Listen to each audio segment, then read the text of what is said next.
warahmatullahi wabarakatuh. Perkenalkan, nama saya Salman S, NPM 20401002. Saya akan menjelaskan tentang biologi, sel, dan pertumbuhan dan perkembangan makhluk hidup. Sel adalah kesatuan struktural dan fungsional makhluk hidup di mana keberadaannya sangat berpengaruh terhadap kepribadian dan tingkah laku masing-masing makhluk hidup. Pengertian pembelahan sel. Pembelahan sel dapat diartikan sebagai peristiwa-peristiwa di mana sebuah sel membelah menjadi dua atau lebih menjadi sel baru. Ada beberapa jenis pembelahan sel, tergantung pada jenis organisme apa yang membelah. Organisme telah berevolusi dari waktu ke waktu untuk memiliki bentuk pembelahan sel yang berbeda dan lebih kompleks. Pembelahan sel pada makhluk mempunyai dua fungsi, yaitu satu, fungsi pembelahan sel pada organisme uniseluler atau bersel tunggal, yaitu sebagai cara untuk berkembang biak. Contohnya yaitu makhluk hidup yang berkembang biak dengan cara membelah diri, misalnya protozoa, amoeba, dan lain-lain. Dua, fungsi pembelahan sel pada organisme multiseluler atau klasifikasi makhluk hidup bersel banyak, yaitu sebagai cara untuk memperbanyak sel tubuh sehingga makhluk hidup yang bersangkutan bisa tumbuh dan berkembang. Mitosis. Tujuan pada hewan bersel satu untuk memperbanyak diri atau reproduksi. Pada hewan bersel banyak untuk memperbanyak sel dan pertumbuhan. Terjadi pada seluruh jaringan tubuh, baik jaringan somatik atau vegetatif maupun jaringan germinatif atau generatif. Tahap pembelahan: profase, metafase, anafase, dan telofase.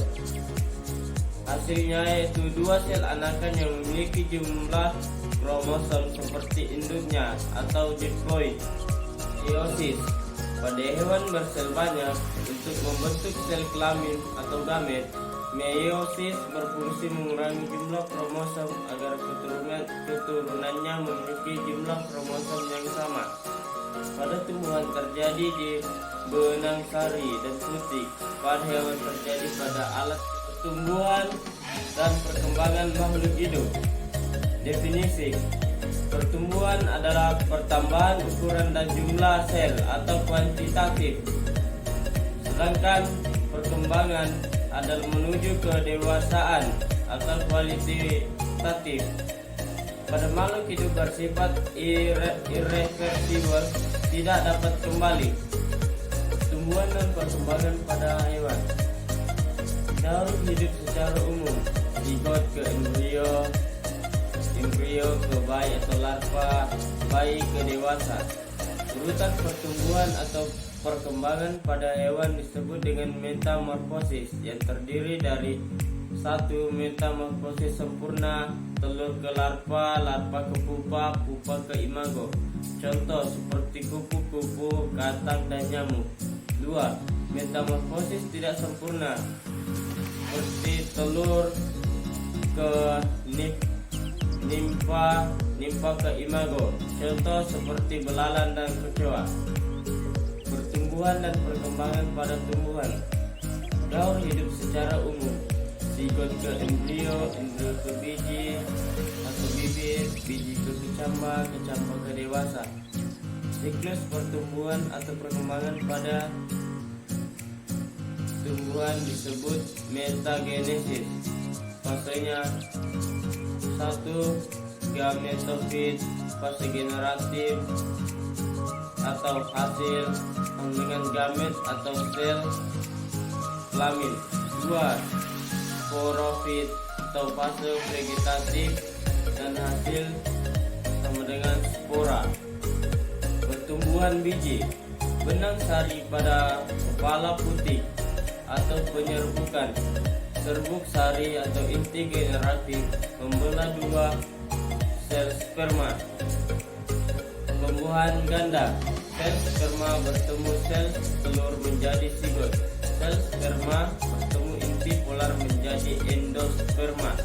Pertumbuhan dan perkembangan pada manusia. Baru hidup secara umum.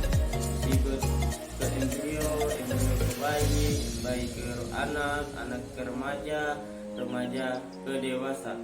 Fertilisasi, bertemunya sel sperma dengan ovum pada tuba Fallopi atau oviduk dan saluran telur. Sel sperma tambah ovum sama dengan zigot.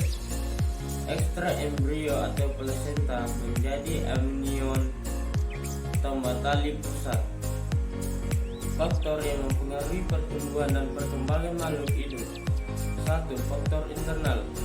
Gen adalah substansi atau materi pembawa sifat yang diturunkan dari induk kepada anakannya.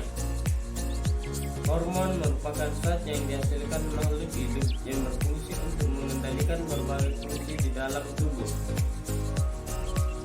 2. Faktor eksternal.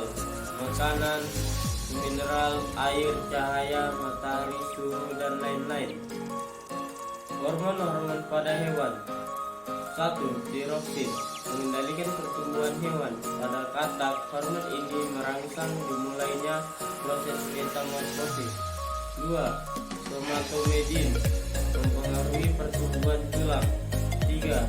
Ecdison dan juvenil, mempengaruhi perkembangan fase larva dan fase dewasa, khususnya pada hewan invertebrata atau hewan bertulang belakang. Hormon pada tumbuhan. 1. Auksin, fungsi untuk memacu perpanjangan sel, merangsang pembentukan bunga, buah, dan mengaktifkan kambium untuk membentuk sel-sel baru. 2. Sitokinin, memacu pembelahan sel serta mempercepat pembentukan akar dan tunas.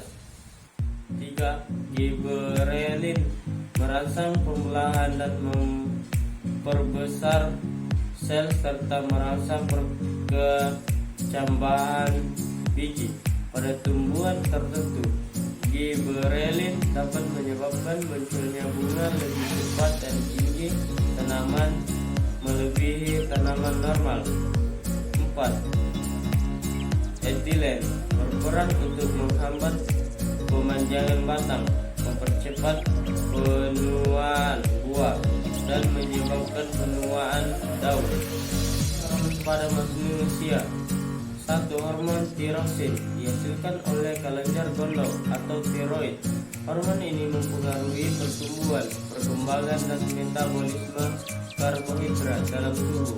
Kekurangan hormon ini dapat mengakibatkan myxoedema, yaitu kegemukan.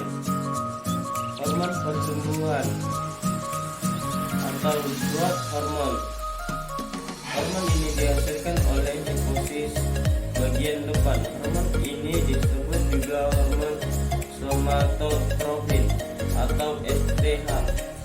Peranannya adalah mengaruhi kecepatan pertumbuhan seseorang. Pada masa pertumbuhan, kelebihan hormon ini akan mengakibatkan pertumbuhan raksasa atau gigantisme. Sebaliknya, jika kekurangan akan menyebabkan kerdil, kretinisme. Jika kelebihan hormon terjadi setelah dewasa, akan menyebabkan membesarnya bagian tubuh tertentu seperti pada hidung atau telinga. Kelainan ini disebut akromegali. 3. Hormon testosteron mengatur perkembangan organ reproduksi dan munculnya tanda-tanda kelamin sekunder pada pria. 4. Hormon estrogen atau progesteron mengatur perkembangan organ reproduksi.